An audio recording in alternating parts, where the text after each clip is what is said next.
allow me first to give context, no? Man-recap kita na donde yan itaara based na kanila sharing ni Ma'am Darcy.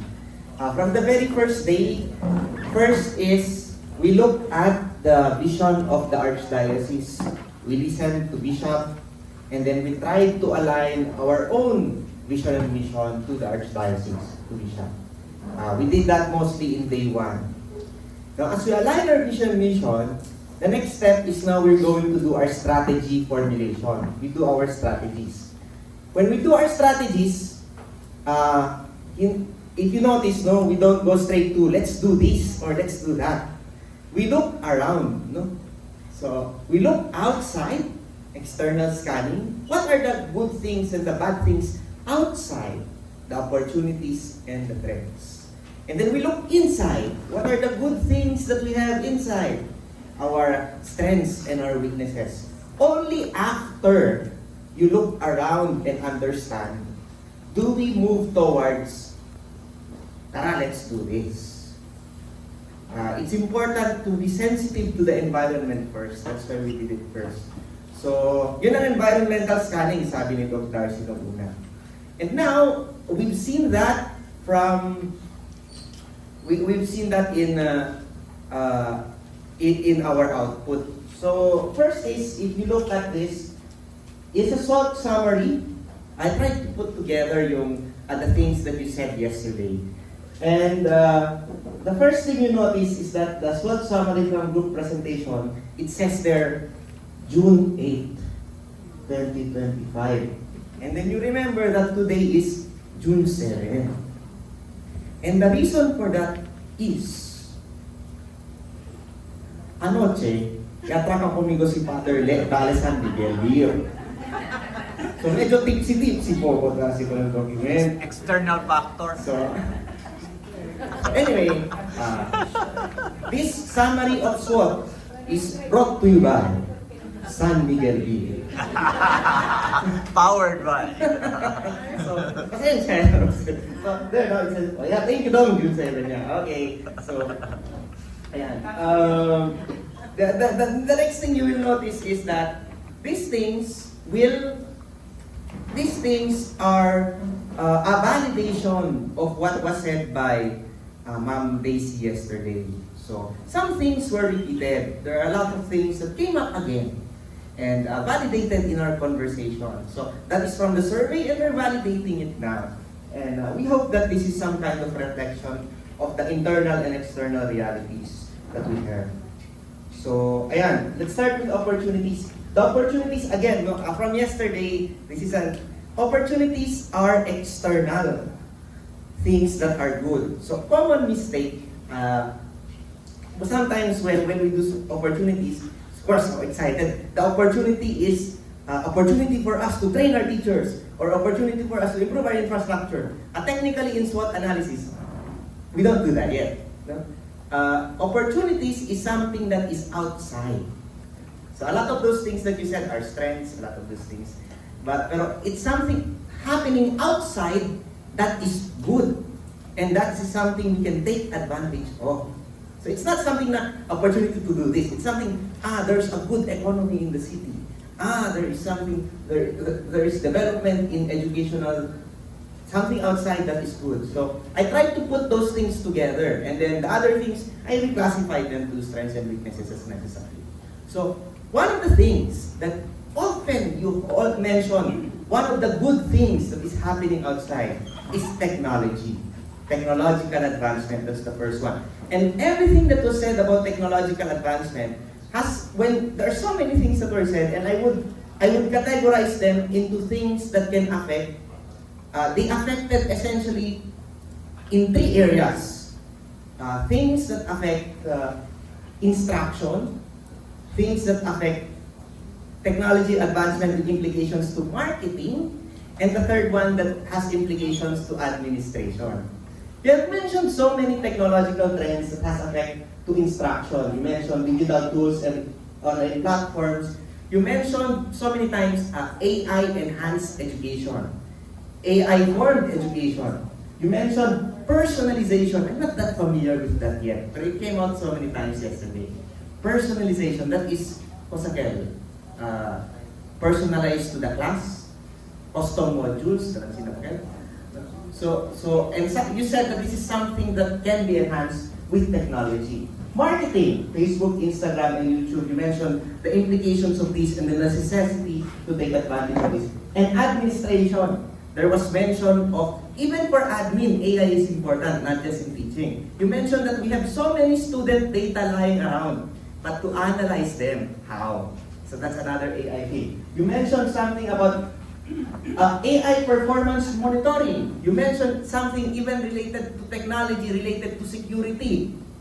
RFID, how do we use it to enhance security? So you said that technological advancement is important in so many of these areas.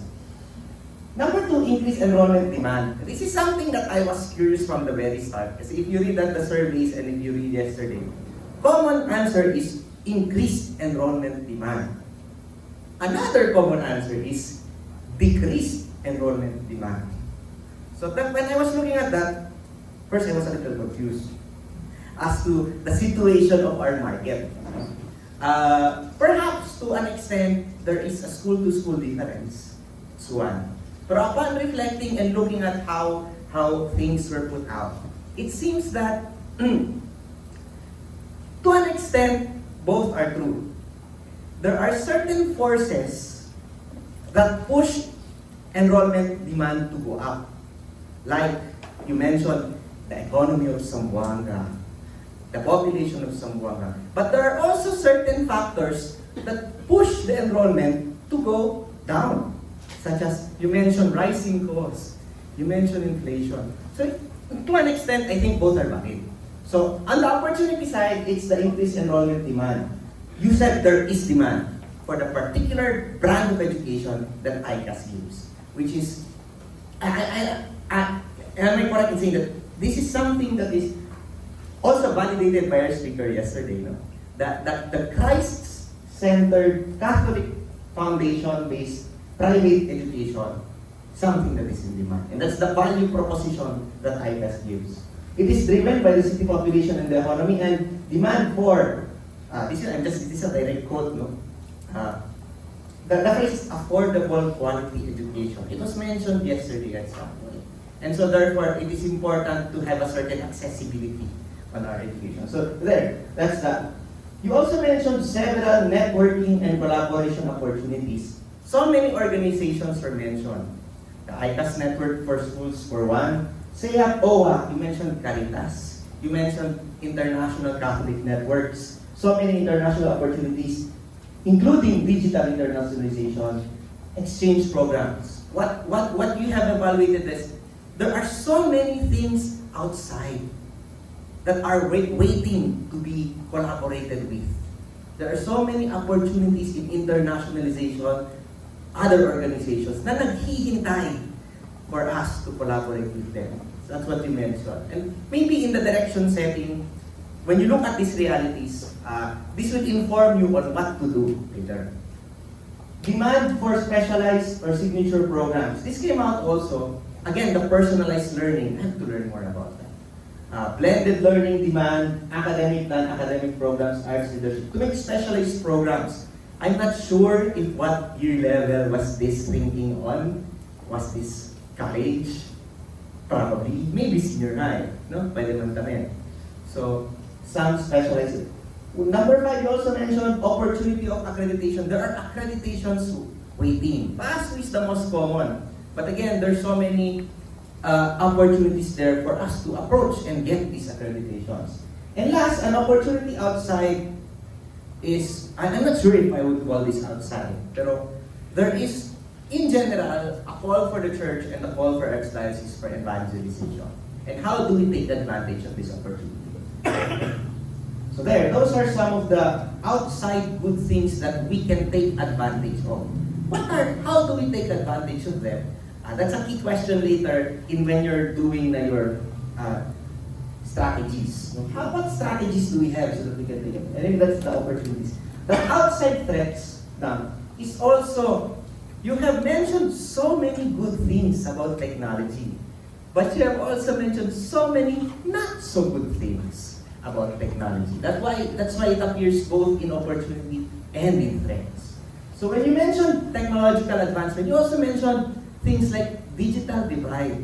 In that, if you have advance in technology, those who have access to technology or those who can afford to pay for the technology will have an advantage. And there will be a divide versus those who cannot afford them. So that's the digital divide. You mentioned cybersecurity risk, and then you mentioned risky online behavior by students. As technology improves, students' risky behavior online. And I was wondering before, what kind of risky behavior? And then someone said that, scatter. So that's true because that's very addicting. So things like this, no, among many other risky online behaviors. So that's another thing, risky online behavior. Technology advances. You're also noticing that this brings somehow mental health issues and lack of physical exercise by our students. To direct quote, natanya lang sa cellphone. So again, these developments are threats that perhaps can be managed. You mentioned climate change and disasters. From yesterday, it was mentioned that things like this rain or disruptions of classes really disrupt your operation. No? Si tan call-off classes, tan disrupt din sa mga klase. So, and you mentioned that to be a significant concern. And again, no, that's a threat. So how do we manage these things again? And yeah, so and it puts a test on our teachers, administrators' readiness to use technology when these things happen. So how ready are we?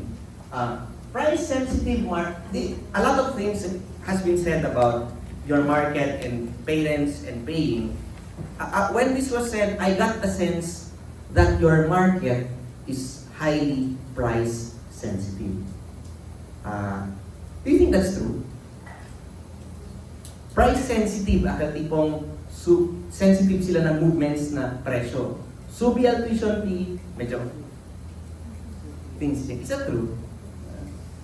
It seems that our market is price sensitive. So, and that seems to be a challenge. So if you make it that makes it all the more difficult if you have a price-sensitive market versus if you're experiencing inflation.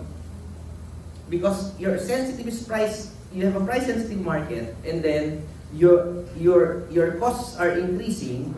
But then again, as of course you want to pay for all this expensive equipment that is getting more expensive, but you cannot just increase tuition arbitrarily, or else apenas nasusubi, the parents pasya na naman. So again, that again is a threat. And the phrase sometimes when the parents are brought to the wall, sometimes they think cost over quality na. So that is something that was mentioned also. And resulting to decreased enrollment demand. You have competition. Your competition, you classify into three. Public school, other private school, and alternative learning systems. They pose a threat. So when other private school was mentioned, yesterday I was just waiting for someone to mention Ateneo as competition. So, pero no, nobody mentioned Ateneo as a competition. So we appreciate for you treating us as your friend. So again, these are certain factors that we manage. Changes in student profile. You notice that in the larger students, if I'm not mistaken, we are working with largely Gen Alpha. Correct ba din yun? Correct yun? Gen Alpha, ara ko sa grade yun, Gen Alpha? Something like grade 7, grade 8 ka, grade 9. So most of our clients are Gen Alpha and some Gen Z. So now, you said that this Gen Alpha and this Gen Z, they have certain behaviors that are challenging. The word yesterday was unfavorable student behavior, I forgot.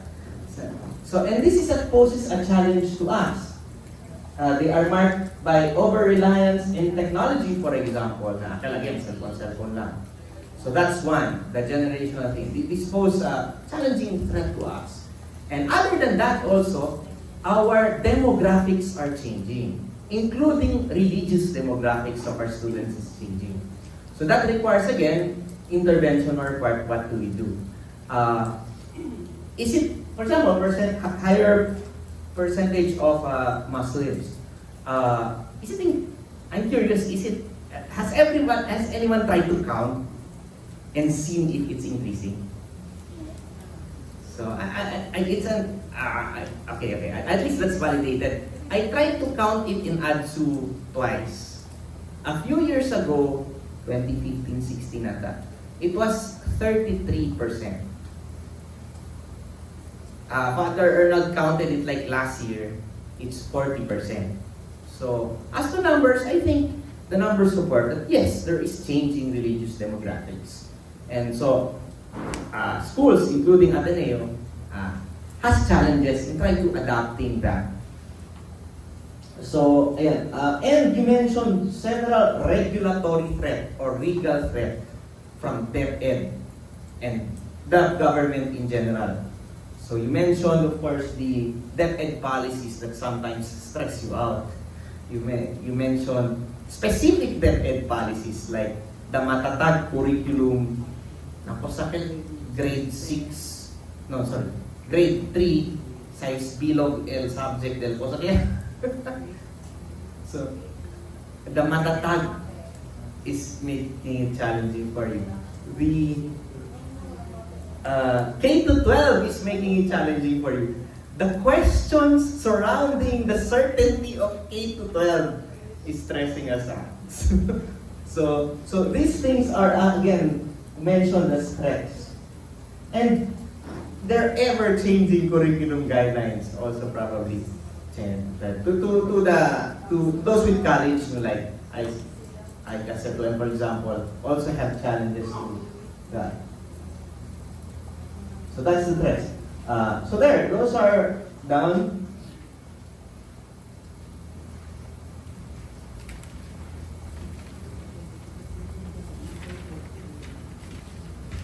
For strengths, number one, you always mention your committed faculty, teaching and non-teaching staff. No? You mentioned that that's really another term was asset, that they are experienced, that they are committed, that they are good, and that they are here, that they are staying for a long time, and you're pointing out to particular people, such as, for example, the ladies here at my right. Sina siya the two. Este pa lang kiyo, mga 150 years of service este pa kiyo. In total. So, that kind of loyalty, that kind of commitment as your strength in ICAS. So, and you mentioned another is your strong Catholic foundation and spiritual framework. One of your value propositions is you have this ingrained values-based approach to education marked by best practices information. So one of the things that makes ICAS education is the Catholic identity, values formation, holistic formation.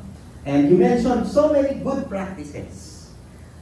Your religion subjects, your sacraments, confirmation, masses, regular Friday, retreat, parents formation, and all that. And student support programs. You mentioned strong community support and engagement. You have strong local networks. My sense is that the ICAS schools have a strong local networks. You mentioned so many. Parents, alumni, barangay, pati PNP, pati private agencies were all mentioned. And because of your connection, strong connection with your parents and your communities, it makes it easy for you to do community engagement because of this kind of. And then these people, this everybody that you mentioned are helping us. So how do we maximize that? They are avenues for fundraising and community engagement. You mentioned supportive leadership. We have a lot of input about our leadership, and it's including the challenges with our leadership. A lot also. On the good things that you mentioned, they are supportive, committed, reliable, empowering, listening. That they have started in written policies, culture of documentation, and stepping up quality assurance. So there are some good practices already coming out in leadership. And we appreciate the supportiveness of our leaders. We have strong student support mechanisms. Again, one of the things that you believe that makes your ICAS education strong is not only you have good academic education, strong English fluency, and all that, but not only the subject itself, but strong student support. I heard that it changes a bit depending on the school, pero in general, you have strong surrounding student services support, including record keeping, counseling, health, campus community, sports, arts, etc. And they geared towards because of your holistic formation trust.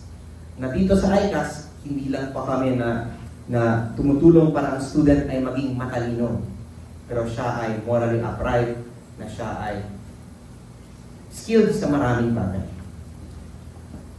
And in general, you also mentioned several effective teaching practices, that your lessons are engaging with values integration. There's a positive learning climate through strong relationships between the student, parents, students, emphasis on fluency and oral communication, strong evaluation and assessment practices, and you also give these teachers opportunities for research, and that's starting.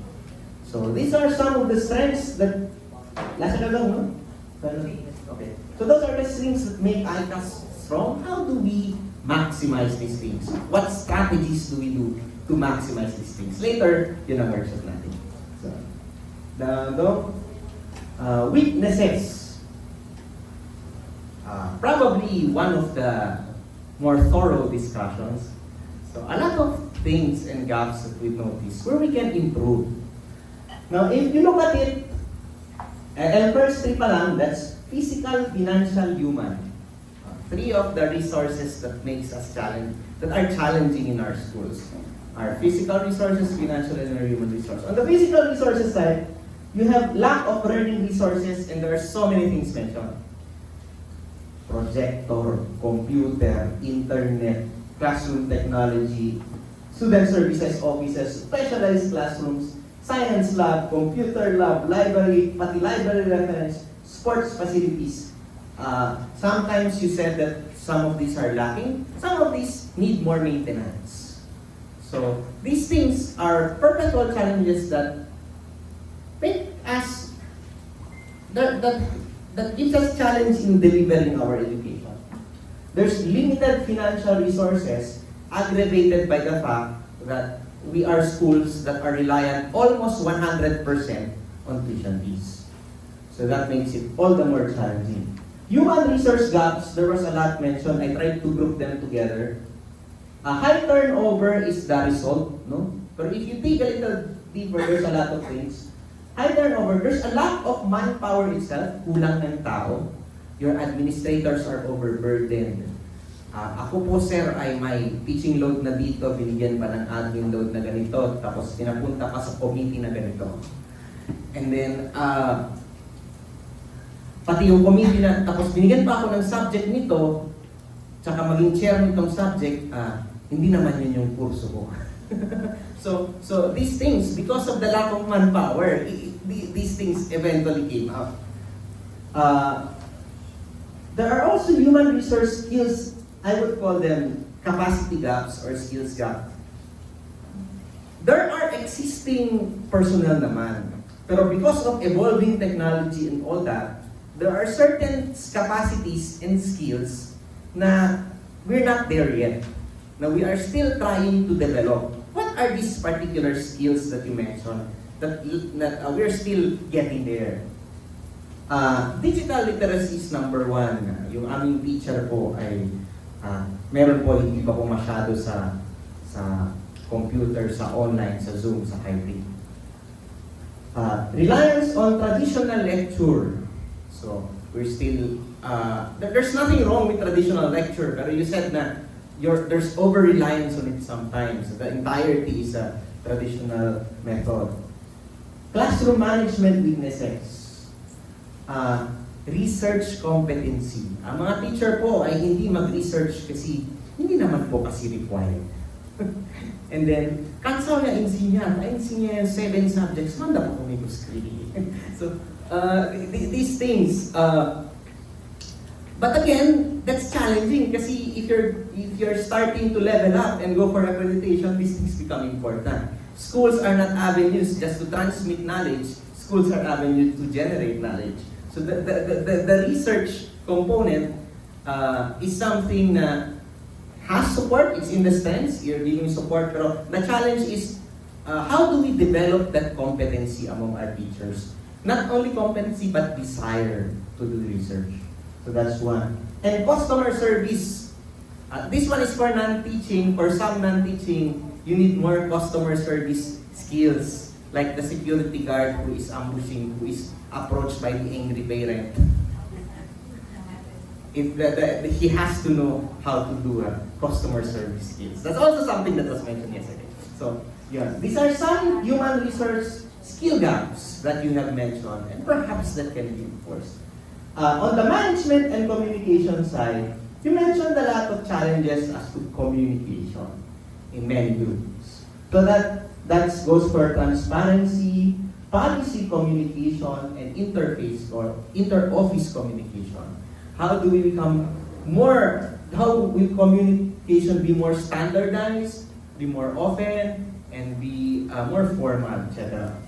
Challenges in leadership, a constant change in leadership. Well, that's kasi, syempre, no, our terms are not infinite. If I'm not mistaken, just like the Jesuits in Ateneo, our priests rotate. Kasi naman kami ganun. So that poses leadership challenges because of the transition. Under hierarchy, reactive rather than proactive leadership succession. Again, this was mentioned yesterday. This really is not to point blame or to put anything quiet. It's constructive, and we hope that this is the feedback that we will take into consideration. You mentioned several in terms of system and protocol, number 5, na medyo kulang pa. So many kinds of system and protocol. Quality assurance is one, although there are best practices started by some schools. For some schools, nag-start pa lang kami sa quality assurance. So, we are there. So, that's really not quality assurance system. Finance systems. That's related to financial resources. You mentioned something na to get cash earlier, you have to make payment convenient. No? So, the challenge is how to make payment easier by the parents, using apps, credit card ba, using GCash, using all of this, using the different e-wallets, and making it convenient, making it computerized, no? And trying to start our manual, also to make it free from error, no? There's nothing wrong with manual receipts, but if you can start going down for digital, there's less human error. If hindi, tas creepy, mano-mano mo ng resibo, may manado sa dyan, kita pala. So, again, these are certain things. And, including, mentioned also the budgeting system. Also, that has to, some of the protocols that we think, that you think can be strengthened. You mentioned that budgeting can be a little more decentralized. No? We understand, for small schools, it makes a lot of sense for budgeting to be centralized. Kasi, well, but you also notice that your schools are growing. And that, in that sense, perhaps it pays to be a little more decentralized. Yeah. And certain areas of student services, again, student services are a strong point, but there are some areas na we're still getting there, such as mental health intervention, such as campus ministry in some schools are already established, some starting to be established, so these are some of the things. And last is marketing and visibility. So yun. And there, so That's my sensing. It validates a lot of the things in the questionnaire. Many things are repeating. And I hope this is in your sense, okay, were we able to capture most of it?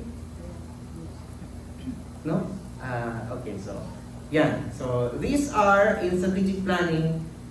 Before we go for strategic direction, we look at these things, the internal and external realities, and how do we take advantage of them. So we left copies on your table, no? Of course subject to your own discussion, your own evaluation, and later your own direction setting. So we hope that will help. So, Akel ang anay, muchísimas gracias.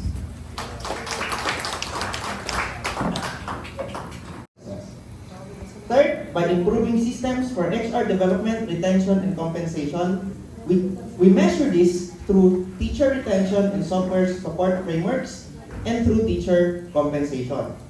Improving.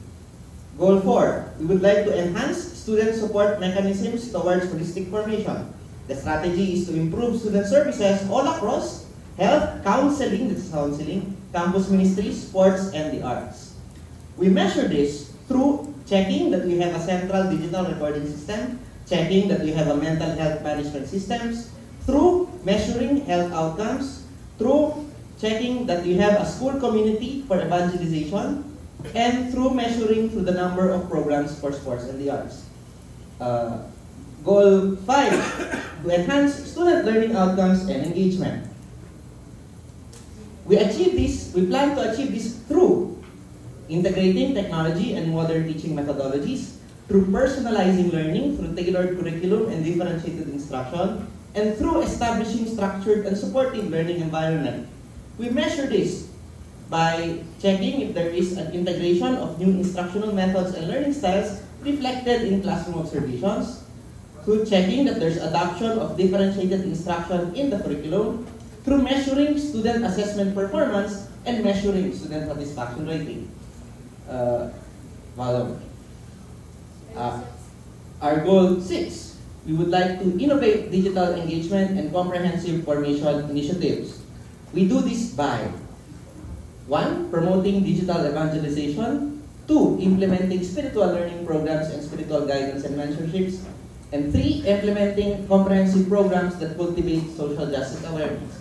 We measure this through 1, the number of unique users reach and content engagement across digital evangelization, 2, the number of participants in spiritual learning programs, and 3, the participation in social justice issues and express greater inclination through related advocacy and action. 7, we plan to foster strategic partnerships that advance holistic education and community engagement and involvement. We do this by forging multi-sectoral partnerships for education and social development. 2, by establishing collaborative networks to enrich academic and extracurricular programs. We measure this through 1, the number of formal partnerships and joint activities, 2, the amount of external funding secured, 3, to the number of collaborative academic or extracurricular events, and 4, to the student performance in these extracurricular events. 8, our goal is to build foundation and culture for research. We do this by establishing and strengthening mechanisms and policies for research. We measure this through 1, the number of research output, 2, the allocation of funds and resources for research, 3, through the percentage participation of departments in research, and 4, through the number of policies and frameworks supporting research. So if you would notice, this is rather high level across different ICAS. That means that a number of what you shared might not be here, but please note that they are still very important because many of those you shared seem to be actions. So those are all actions. We try to segregate the ones that are at the aggregated level and put it here, but please do not lose what you have. Because many of those that are given there that were not here are actions. So those are things, you mentioned so many activities, you mentioned so many events, And those are very important. Please take note and keep them. But for the purpose of a mother plan, we try to make it aggregated. So yun ang aming very rough draft for you. Comments, anything important that you think should be here at this level, we would appreciate. Before we turn over to si Father Elmer, Father Alain, and my drinking buddy last night, you know that. Oh, there.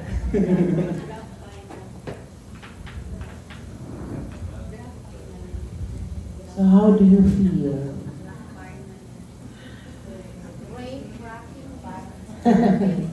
Yeah. Yung mga individual group inputs, please consolidate it. And then make a copy for the 6 schools. Because that would be very helpful pagdating sa operationalizing the mother plan. You can really use it. Especially yung sinasabi nyo, benchmarking with Ateneo de Manila, Joglan Lasal, yung mga ganon. Because those are very specific action. When it comes to partnership, yung ganon. Okay?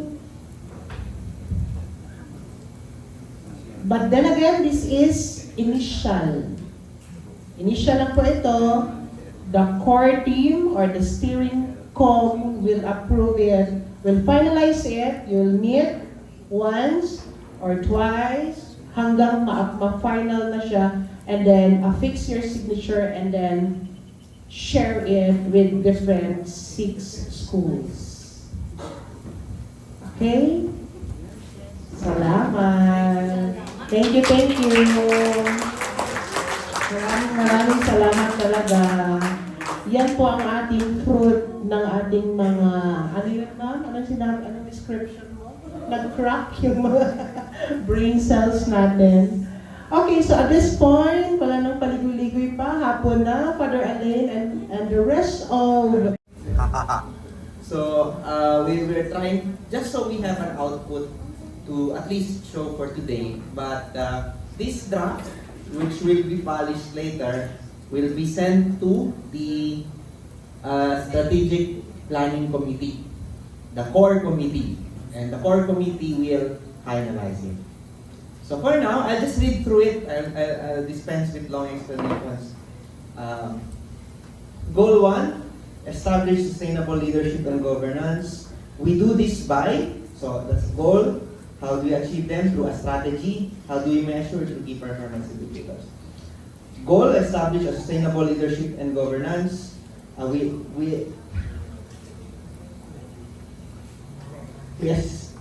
establish sustainable. We do this by operationalizing leadership development programs and establishing a functioning, unified ICAS Inc. organizational structure. We measure this through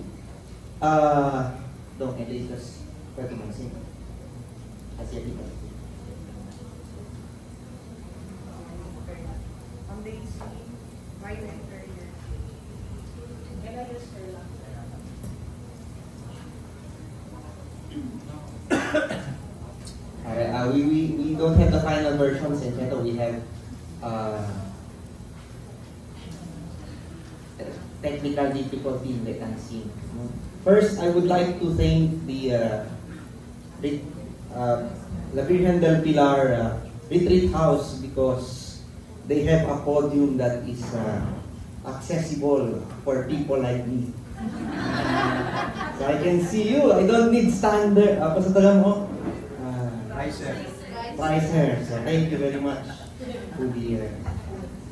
So secondly, we would like to give an advisory that as you go out, medyo baka bumabaha po tayo. So please be careful kasi baka yung baha hanggang tuhod nyo na. Ibig sabihin nun hanggang bewang ko na yun. So please to be advised that to be careful with the time weather that we are experiencing today.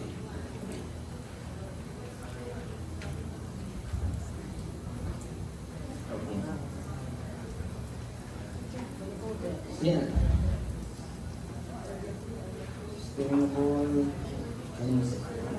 Sige lang. Zoom daw. Ano? establish sustainable leadership and governance.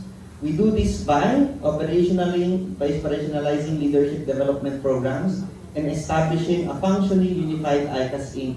organizational structure. We measure this through training completion rates and skill assessment improvements, and checking if there are plans for professional development, succession, and risk management. As well as by checking that there is a unified ICAS Inc. organizational structure. Goal 2. Good on. Our goal is to develop quality assurance mechanisms. We do this by establishing an internal quality assurance plan, systems, and policies, and establishing external quality assurance. Both are normally the accepted categories. So of course, we're checking by, syempre, you're going to have to check the system itself, the internal quality assurance system and processes to streamline operational efficiency, and through external evaluation and compliance with quality standards. Goal 3, improve systems for management of physical, financial, and human resources. We do this by, first, institution systems for management of physical facilities. We measure this by checking that we have plans, check down, right? Plans for campus development, maintenance, and sustainability. Through strengthening financial health and sustainability, we do this by checking the number of non-tuition fee income generating projects and the percentage adoption of